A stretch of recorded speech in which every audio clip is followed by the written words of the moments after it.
Sasamahan ko si Dariel na kumuha ng kanyang lisensya dahil driving certificate ni Dariel. Ito na po. Pagkuha ng driver's license ni Dariel. Si Dariel kumuha ng lisensya. Inihintay yung kanyang. Yun na. Dariel. Picture na siya. Yung driver's license. A and B. Pa-emission test. Ayan na iba. Okay. I'm home. Panganay ko si Dariel, no? Meron na siyang lisensya AB, no? Si Yamaha FC ay naparehistro na natin.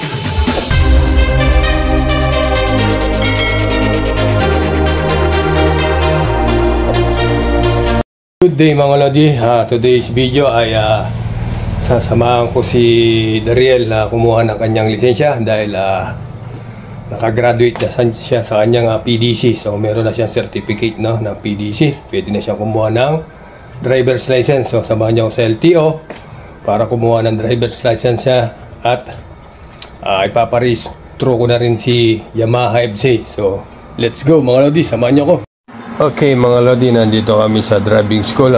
Nakuha na namin yung Certificate of Completion Practical Driving Course ni Dariel. So pwede na siyang kumuha ng lisensya A and B na restriction code mga lodi. So ito po, samahan nyo kami, pumunta na sa Kawit LTO para kumuha na ng driver's license si Dariel. Sana pumasa siya mga lodi. So samahan nyo po kami mga lodi. Salamat. Tara na sa LTO Kawit mga lodi. So ito na tayo sa Tansatulay. Ito yung tinatawag na Tansatulay mga lodi. So malapit lang naman ang Kawit sa atin mga lodi. So siguro mga 15 minutes 10 to 15 minutes ang biyahe, no? So ito na po, nandito na tayo sa tinatawag nilang crossing ng Tejero. Tejero crossing ang tawag.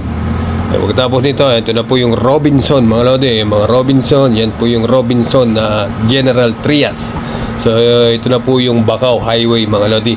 Nandito na tayo sa Bacau Highway, no? So yan po mga lodi. So then dito na tayo sa EPSA 2 SES 2 gate mga lodi. Ito yung EPSA 2. Dito tayo nagtatrabaho ngayon mga lodi. Hindi tayo nakapasok mga lodi dahil kailangan natin parehistro, baka mahuli tayo at kumuha ng lisensya. So go. So pagdating dito po, dito na tayo sa tulay ng tulay ng Noveleta, no? Pagkalampas nito mga 3 minutes na lang, nasa Kawit na po tayo, LTO. Then dito po pagka dumadaan kayo, medyo ingat kayo, kuhanin nyo yung pinakakanan dahil yung pabalik po ay sinasakop po nila yung isang linya dahil yung ang kubo na yan parang hindi ayaw atang magawa, ayaw ibenta, no, sa gobyerno, kaya malanganin dun. So dito po kakaliwa na tayo sa crossing na to. So kaliwa po tayo dito and dandan din po at salubungan din po dito mga lodi kung pupunta kayo ng Kawit LTO. So tulad nyan, no? So dahan-dahang bigla. So yan po mga lodi. So let's go, malapit na tayo sa Kawit LTO. Kung makikita nyo po yung pula na yun, ayun po yung pula. So yun na yung LTO, yung malapit na sa LTO. Doon tayo kakanan mga lodi. Doon na po yung LTO. So yan po mga lodi, malapit na tayo. Yan po. So yan mga lodi, naghihintay na si Dariel. Tawagin siya doon sa window number 5. Ayun po, window number 5 para sa kanyang photo. At magsasign po siya doon, no mga lodi. So ayun po, tinawag na po si Dariel. Andun na sa window 5, hinihintay para sa kanyang photo. Pipicturean siya doon at pipirma siya electronic, no? So and then window 8 tayo.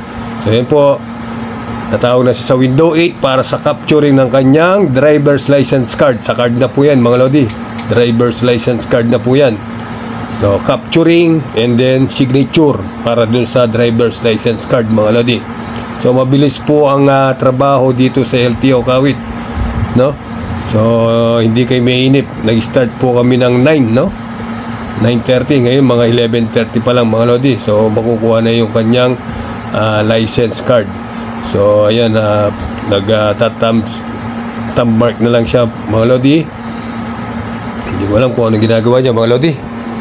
So yun, tab mark. So and then capturing. Ayan, capture na siya. So ayan po, capture na po si Dariel. Kina-capture na po. So finally, nakuha na natin yung driver's license card ni Dariel mga lodi. So dito naman tayo proceed sa emission test ni Yamaha FC version 2 para sa kanyang registration this year mga lodi. So doon, dito na tayo kay JMC Stronghold. So paparehistro tayo mga lodi. Emission test natin si Yamaha version. So alamin natin mga lodi kung magkano ang ating magagastos sa emission mga lodi, no? So magtanong tayo mga lodi, samahan niyo ako.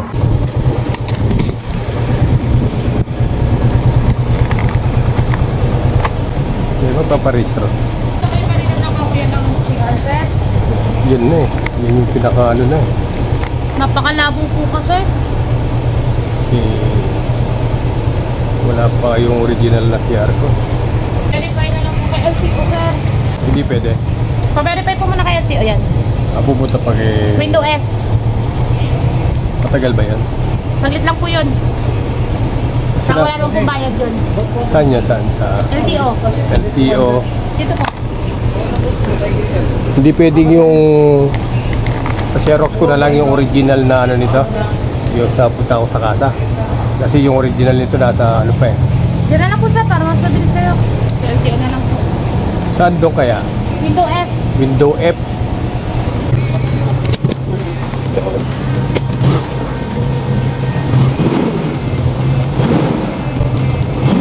Paktay tayo mga lodi, ay tanggapin ng nag-i-emission ng ating CR dahil nga halos din mabasa yung mga detalye dun sa CR mga lodi.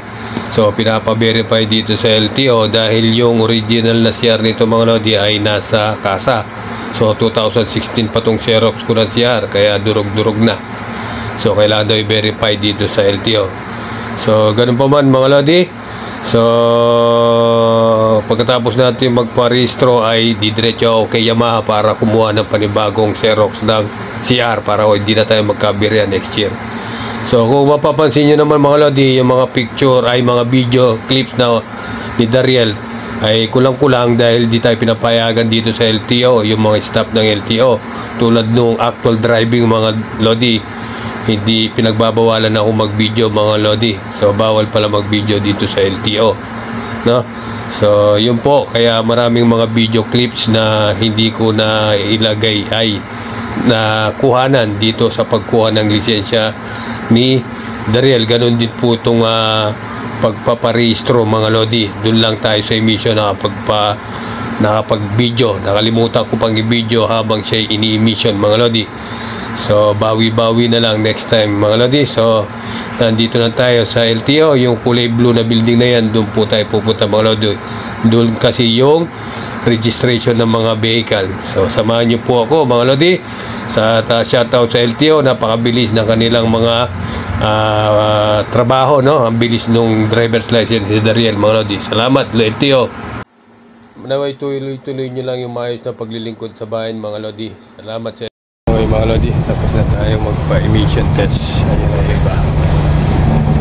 Tapos na tayo magpa-emission test at sila na maglalagad ng ating rehistro. Hindi ko na kuhanan yung video yung pag-emission mga lodi. Uwi na tayo. Hey mga lodi, malapit na tayo. Malapit na tayo sa bahay. Natapos lahat.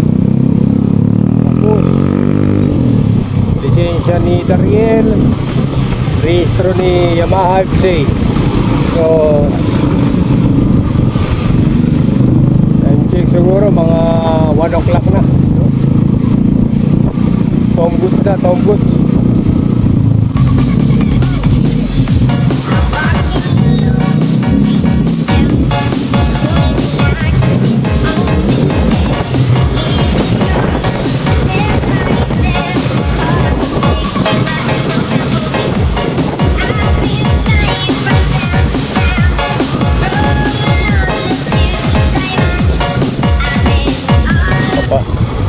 Dan kau apa dengan Werni?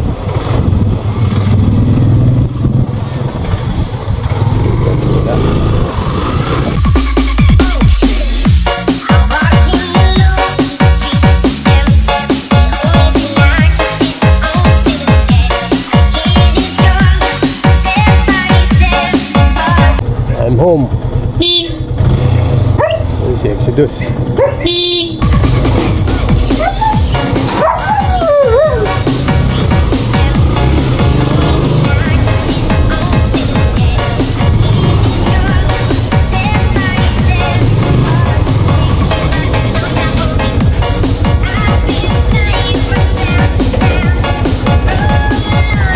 Okay, mga lodi. So, natapos na natin yung pagkuha ng lisensya ni panganay ko, si Dariel, no? Meron na siyang lisensya, AB, no? And then, ganun din ang ating si Yamaha FC ay naparehistro na natin, mga lodi. Niya alam, medyo may konting problema dahil yung aking CR ay Xerox lang dahil wala pang plate number. So, medyo nagka-problema doon. So kaya pumunta ako dun sa Yamaha para humingi ng panibagong kopya ng CR ko, no? Wala pa kasing plate number, yung 2016 kasi yung motor ko, mga lodi. So hanggang dito na lang po ang ating video. See you next video, mga lodi.